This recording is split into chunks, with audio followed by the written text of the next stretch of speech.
নমস্কাৰ বন্ধুসকল, তোমালোক সকলোকে আৰগ্ৰেম আছামলৈ স্বাগতম। আজি আমি জানুৱাৰী মাহৰ ডেট এণ্ড ডেজ পঢ়িম। অ'কে,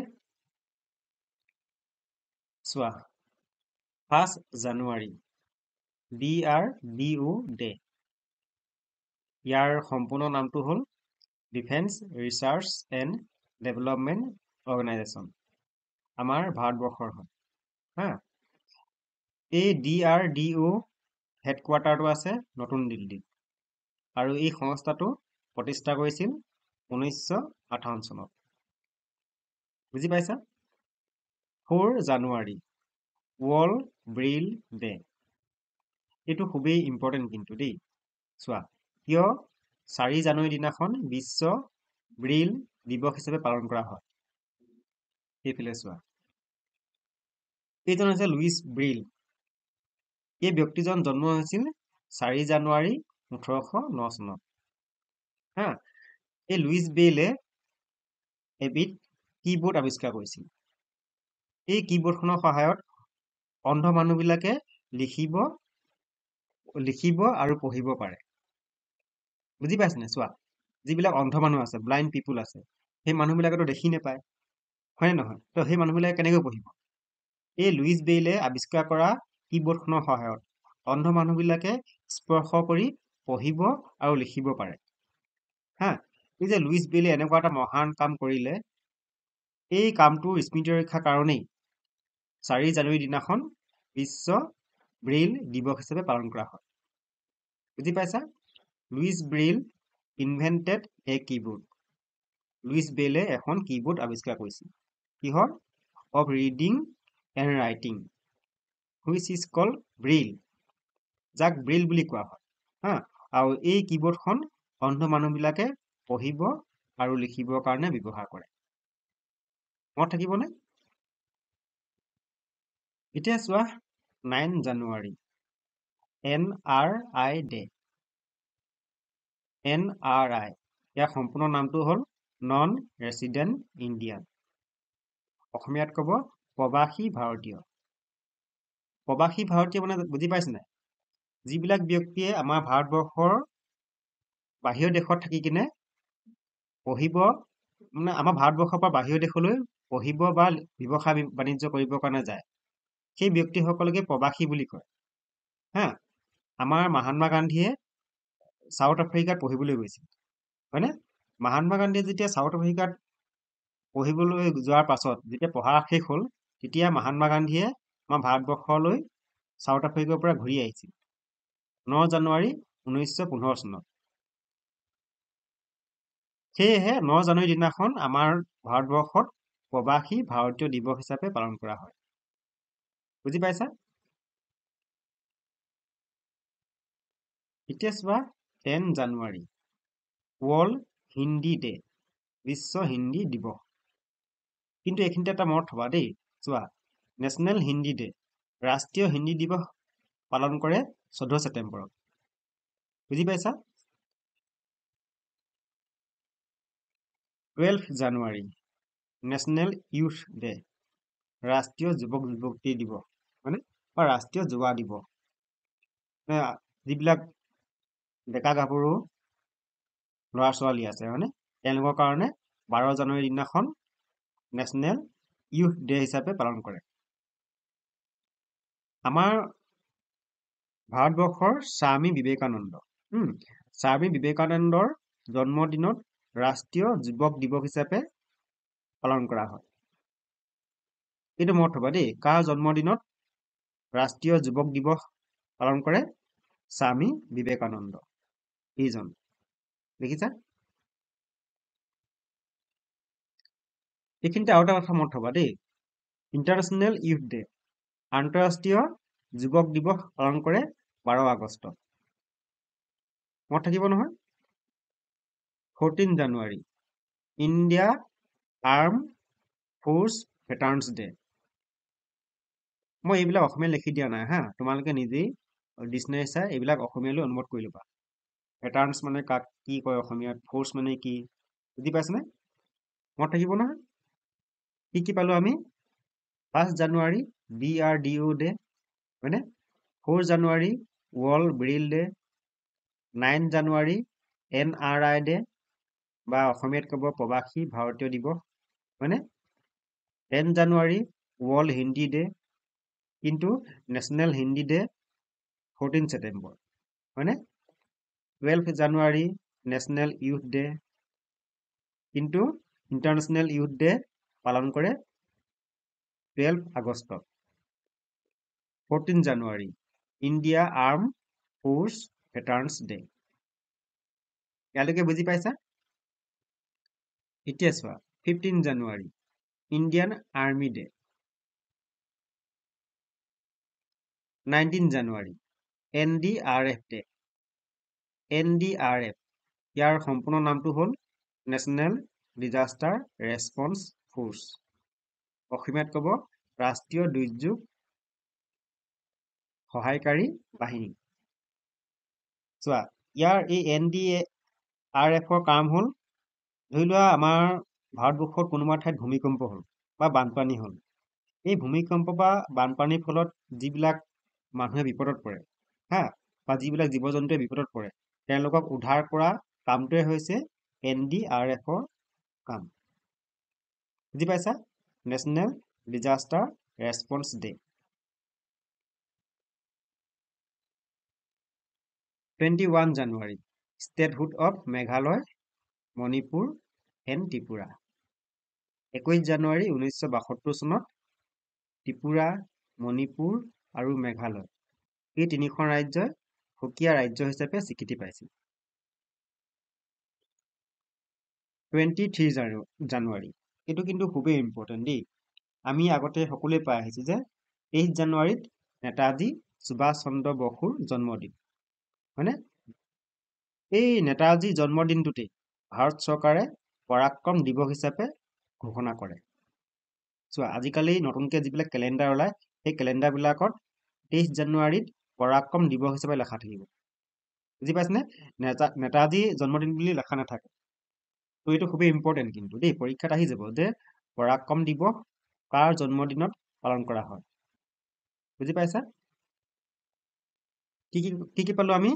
15 জানুৱাৰী ইণ্ডিয়ান আৰ্মি ডে, 19 জানুৱাৰী NDRF ডে, 21 জানুৱাৰী statehood of Meghalaya, Manipur and Tripura, হয়নে? 23 জানুৱাৰী নেতাজী সুভাষ চন্দ্ৰ বসু বাৰ্থডে মানে, হয়নে? যাক পৰাক্ৰম দিৱস হিচাপে কৰা হয়। ধুনীয়াকৈ এইটো স্ক্ৰীনশ্বট লৈ লোৱা এখন। এতিয়া চোৱা 24 জানুৱাৰী নেশ্যনেল গাৰ্ল চাইল্ড ডে, কিন্তু ইণ্টাৰনেশ্যনেল গাৰ্ল চাইল্ড ডে পালন কৰে 11 অক্টোবৰত। বুজি পাইছেনে? এই দুটা একেলগে পঢ়িবা। চোৱা 24 জানুৱাৰীত ৰাষ্ট্ৰীয় ছোৱালী শিশু দিৱস, হয়নে? আৰু কিন্তু আন্তঃৰাষ্ট্ৰীয় ছোৱালী শিশু দিৱস পালন কৰে 11 অক্টোবৰত। 24 জানুৱাৰীত আৰু এটা আছে, সেইটো হৈছে ইণ্টাৰনেশ্যনেল ডে অফ এডুকেশ্যন, আন্তঃৰাষ্ট্ৰীয় শিক্ষা দিৱস। কিন্তু নেশ্যনেল ডে অফ এডুকেশ্যন, ৰাষ্ট্ৰীয় শিক্ষা দিৱস পালন কৰে 11 নৱেম্বৰত। কিয় জানানে? কাৰণ চোৱা first education minister of India, আমাৰ ভাৰতবৰ্ষৰ প্ৰথমজন শিক্ষামন্ত্ৰী আছিল মৌলানা আবুল কালাম আজাদ।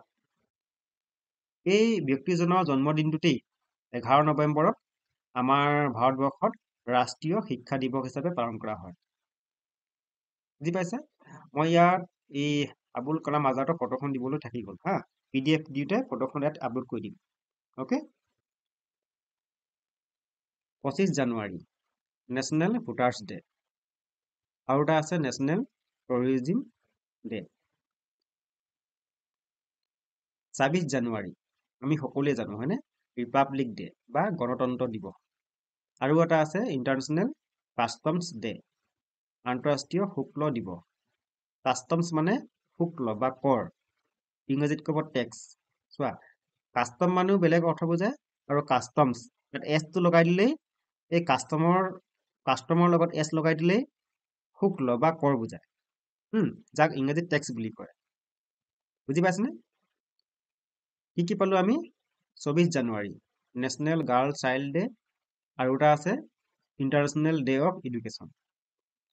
25 জানুৱাৰী national voters day, national tourism day.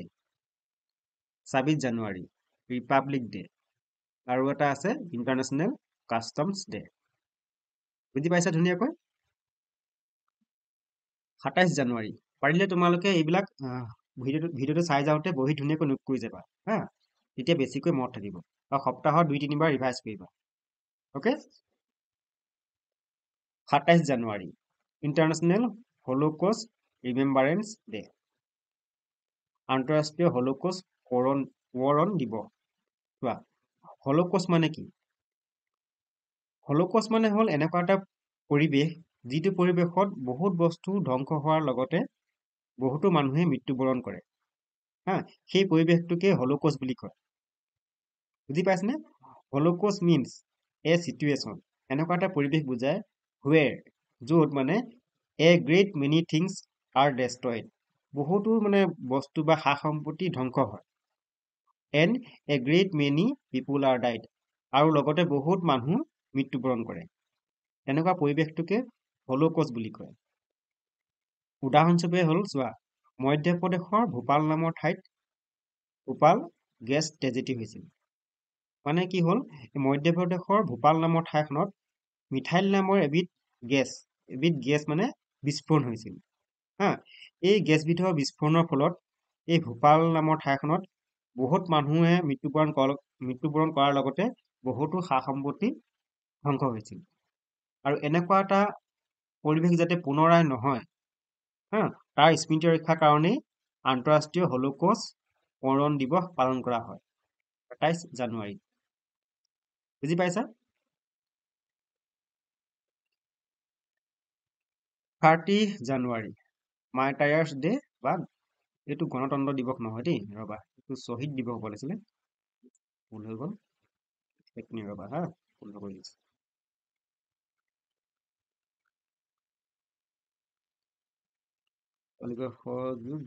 মানে শ্বহীদ দিৱস হৈছে নে স্পেলিংটো? শ্বহীদ দিৱস প্ৰথম পাই গ'ল, ৰবা দেই, কাৰেণ্ট লাইট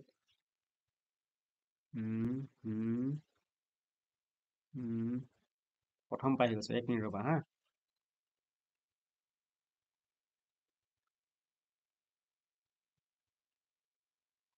ক'ত পালো আমি? 25 জানুৱাৰী পঢ়িলো, 26 জানুৱাৰী পঢ়িলো, 27 জানুৱাৰী পঢ়িলো, এতিয়া হ'লে 30 জানুৱাৰী হয়নে?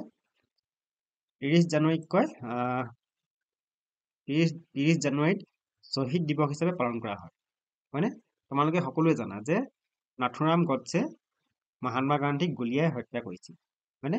30 জানুৱাৰী 1948 চনত। এই যে মহাত্মা গান্ধীৰ মৃত্যু হ'ল 30 জানুৱাৰী দিনাখন হয়নে? এই 30 জানুৱাৰী দিনাখনেই আমাৰ ভাৰতবৰ্ষত শ্বহীদ দিৱস হিচাপে পালন কৰা হয়। মনত থাকিবনে? কি পালো আমি? 24 জানুৱাৰী নেশ্যনেল গাৰ্ল চাইল্ড ডে, আৰু এটা আছে international day of education. 25 January national voters day, national tourism day. 26 January Republic day হয়নে? 27 জানুৱাৰী ইণ্টাৰনেশ্যনেল হলোকষ্ট ৰিমেম্বাৰেন্স ডে, আৰু 30 জানুৱাৰী হৈছে শ্বহীদ দিৱস, মাৰ্টায়াৰ্ছ ডে। আৰু এটা আছে হা, 31 জানুৱাৰী নেশ্যনেল পলিঅ' ভেকচিনেশ্যন ডে। এইখিনিতে মনত থবা, ৱৰ্ল্ড পলিঅ' ভেকচিনেশ্যন ডে পালন কৰে 24 অক্টোবৰত। চোৱা, এইবিলাক কিন্তু মন দিবা হা, যিবিলাক মই দি দিছো এনেকে দি দিছো, এইবিলাক মনত থবা। বুজি পাইছেনে? 31 জানুৱাৰীত আৰু এটা আছে, সেইটো হৈছে মেডাম মে ফি দিৱস। 31 জানুৱাৰী দিনাখন আমাৰ অসমত মেডাম মে ফি দিৱস পালন কৰা হয় হা। সাধাৰণতে এই দিৱসটো টাই আহোমসকলে উদযাপন কৰা এটা সামাজিক পৰম্পৰাগত উৎসৱ হয়। মেডাম মে ফি মানে হ'ল, মে মানে হ'ল তৰ্পণ হা, দাম মানে মৃতক, আৰু ফি মানে হৈছে মৃতকৰ দেহ বা শৰীৰ। এই মেডাম মে ফি উৎসৱটো আহোমসকলে তেওঁলোকৰ পূৰ্বপুৰুষসকলক স্মৰণ কৰাৰ লগতে শান্তিৰ বাবে কামনা কৰে। বুজি পাইছা?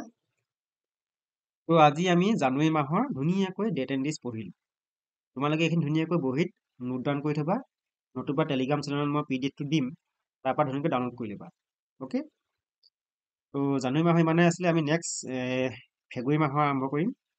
এনেকৈ আমি 12টা মাহৰ ডেট এণ্ড ডিজ পঢ়ি শেষ কৰি দিম পৰীক্ষা আগলৈকে। অ'কে, হ'বনে? এইটো প্লেলিষ্টতে পাবা তোমালোকে হা। আৰু মই এটা কালি জিঅ'গ্ৰাফী এটা ক্লাছ লৈছিলোঁ, তোমালোকে যিসকলে চোৱা নাই এইটো প্লেলিষ্টত গৈ চাই ল'বা। অ'কে, আৰু এইটো হ'ল টেলিগ্ৰাম চেনেল, তোমালোকে ইয়াত জইন কৰি ল'বা। এই টেলিগ্ৰাম চেনেলটো ভিডিঅ'টো ডেছক্ৰিপশ্যনত দিয়া আছে। অ'কে, হ'বনে? আজিলৈ বাই হা।